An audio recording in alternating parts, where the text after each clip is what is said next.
All right, a very good day to you, my dear listeners. Thank you for joining me on another great episode on your favorite political talk show, The Truth, with Ben Jokes. It is about 5 days to Salah, and unlike back in the days, I look around me now and there is no evidence that something big, that a big festival is on the way. A people who have not been feeding well for months cannot suddenly have food or start showing signs that there will be food everywhere because it is Salah. This is what we have been talking about. This country is sinking. Festive periods don't look it anymore. Education, schools don't look it anymore. Healthcare doesn't look it anymore. Everything just falling apart. And that is why even our reputation as a nation has sunk into atrophy. I told you recently that 6,500 Ghanaian cedis now equals 1 million naira. The same Ghana whose citizens flooded Nigeria for greener pastures some years ago to the point that we had to force them out, prompting the cliche, Ghana must go. But look at what we have today. Ghana far ahead of Nigeria. But if we're being looked down upon by Ghana, Egypt, and the likes of South Africa, it wouldn't have been a new tragedy. But what is this new trend of countries like Benin Republic and Niger Republic humiliating Nigeria under the Tinubu regime?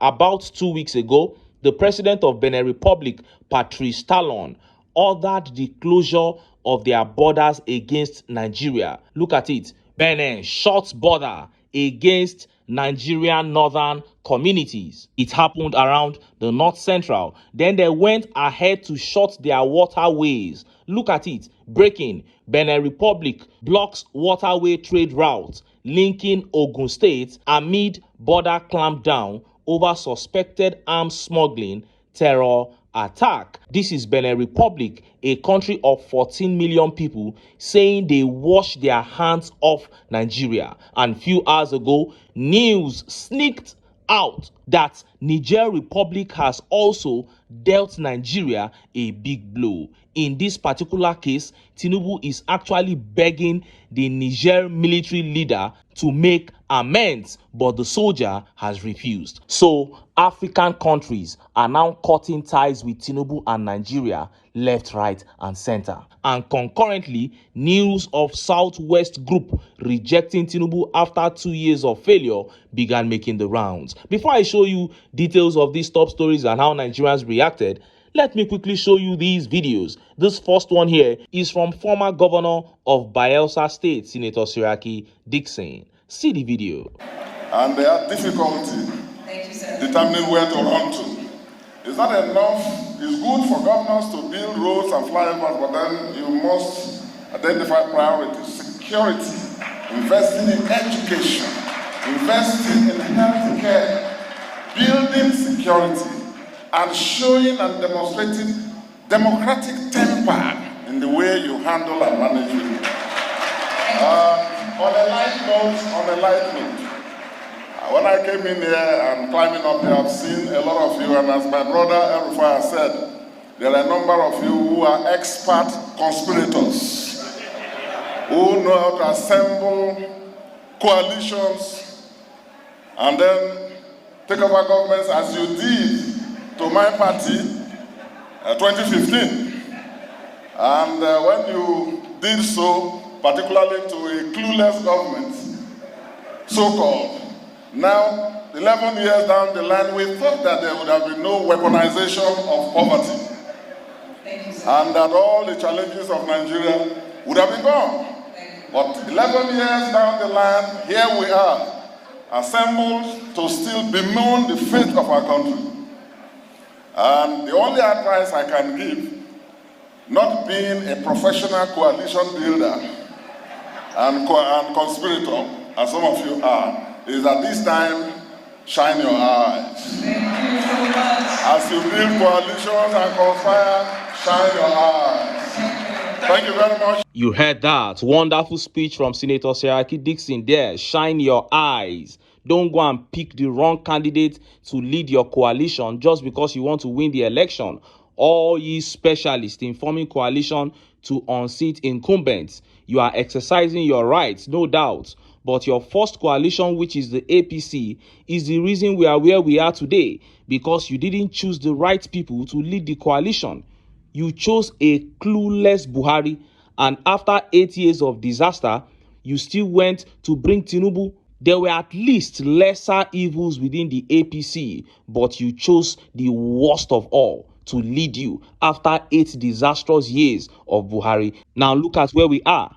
Look at what Tinubu has reduced this country to. He doesn't even have the time to do anything related to governance anymore. All he does now is to campaign for a second term in office just 2 years into his first tenure.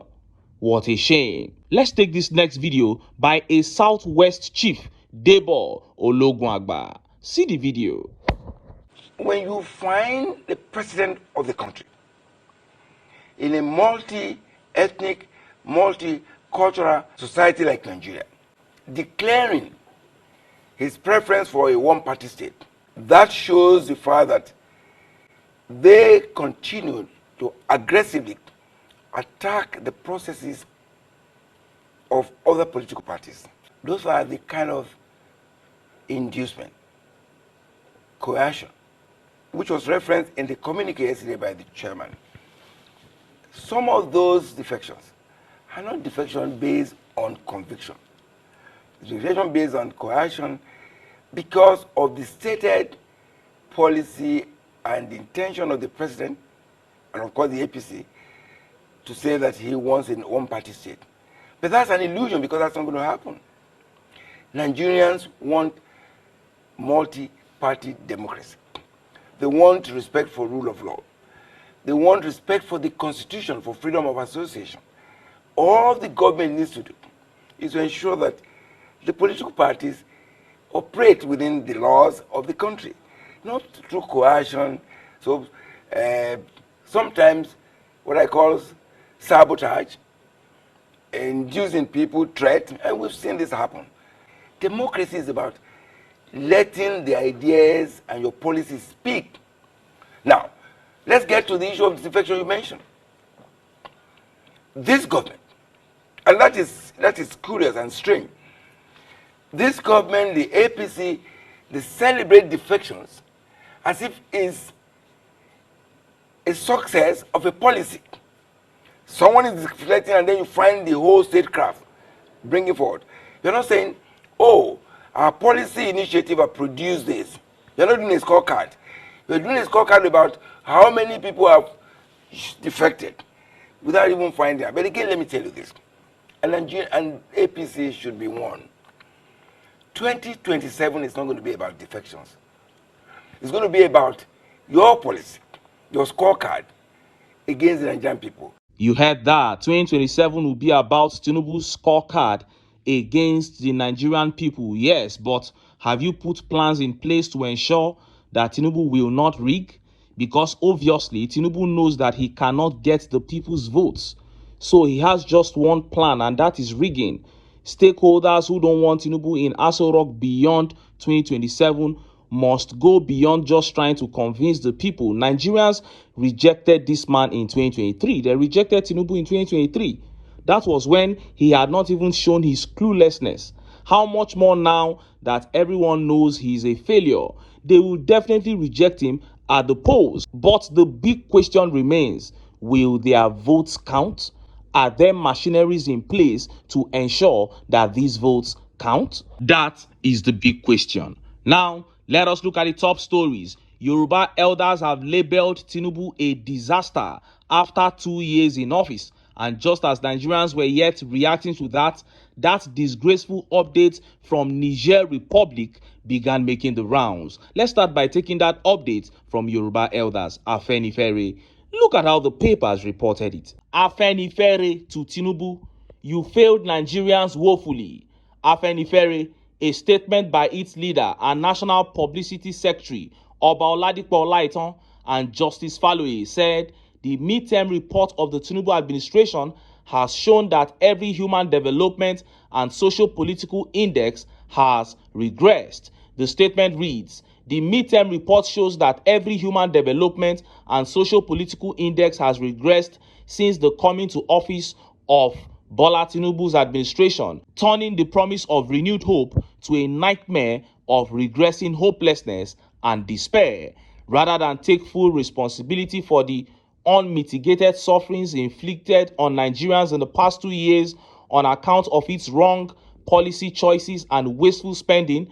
The Tinubu administration has engaged in massive propaganda, claiming false successes and shifting blames to global and historical factors, and showing scant empathy for ordinary Nigerians. And this tweet here by Akobi Omoshodi says, Tinubu has failed Nigerians on every front, from economic hardship to reckless spending. His government shows no empathy. Worst president Nigeria has ever had, hands down. And the man died here says, Tinubu is a monumental disaster. One of the darkest lies ever told in history of Nigeria is that Tinubu built Lagos and will build Nigeria. What a shame. Even in the southwest, his own region, he has been rejected. So African countries are rejecting Tinubu. Even Yorubas are rejecting him. It is no longer news that the man is a failure. His failure is visible to the blind and audible to the deaf. And sadly, for now, there is no remedy. We have the next 2 years to continue to wriggle through this, and then we will have a chance to correct it. And if it goes beyond that, this generation is gone. And just as Nigerians were yet reacting to that update, that ugly update from Niger Republic began making the rounds. Now, just like the president of Benin Republic, the military leader of Niger Republic shut their borders against Nigeria in a ban on trading. But Tinubu and APC have managed to keep this information away from the media. But in just one paragraph, a ram seller in Katsina revealed it. He even said Tinubu's government is making efforts to pacify them so that trade can flow. But the Niger military leader has refused. Look at how the papers reported it. Katsina ram dealers lament low patronage despite short supply.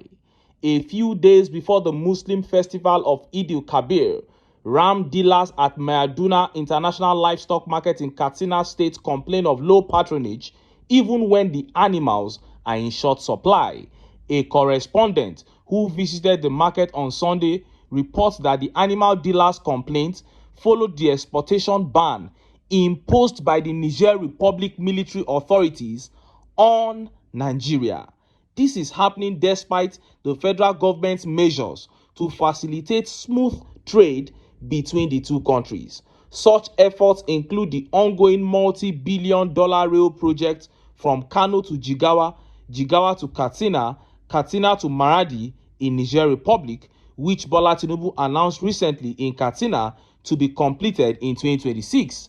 Meanwhile, a big ram which cost 1.7 million 1 week ago cost 1.2 million on Sunday, while a medium-sized one sold at 700,000 naira last week cost less, as prices of small rams start from 100,000 naira. Bashir Hassan, a ram dealer from the Niger Republic, said authorities are directed that no one should be allowed to exit the West African country with camels, cows, rams, or goats. He revealed that police, immigration, army, and traditional rulers were directed to seize animals from anyone who attempted to cross the border with them. Mr. Hassan said many animals were seized from those who attempted to cross the country's border, causing a short supply, even though patronage was also low compared to 2024. He therefore cautioned the Niger military authority on such policies, which he said negatively affect international trade. But the people don't care. They don't just want to have anything to do with Nigeria.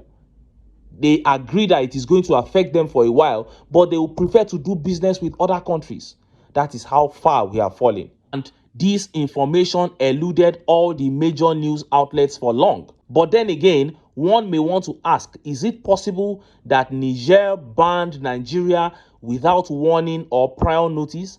Has the disrespect reached that level? I'm assuming this because the custom and immigration officers in charge in Kwara and Ogun State claimed that they knew nothing about the Benin border closure until it was reported by the Punch newspaper. This is pathetic. Nigeria is now a joke. These small African countries do whatever they want with us. Now, basic geography teaches us that Nigeria is bounded by Benin Republic to the west, bounded by Niger Republic to the north, bounded by Chad to the northeast, and bounded by Cameroon to the east. Now, two of these boundary countries have banned Nigeria. Benin Republic banned us first. Now it is Niger Republic. And what was the excuse that Benin Republic gave?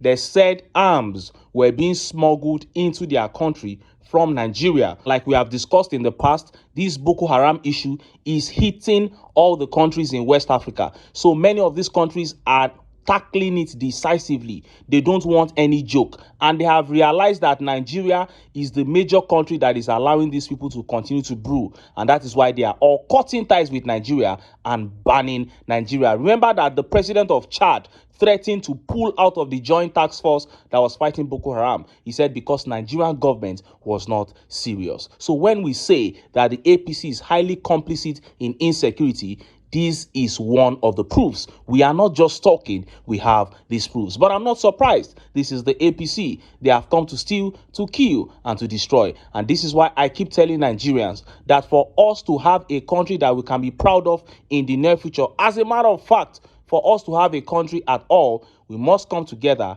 keep our sentiments aside, and get the APC out of power. But until then, make I still enter town. Make I go get some ogbonge political news wey una go like. Why? Because of una. Now I dey here, so don't go away. Don't go away.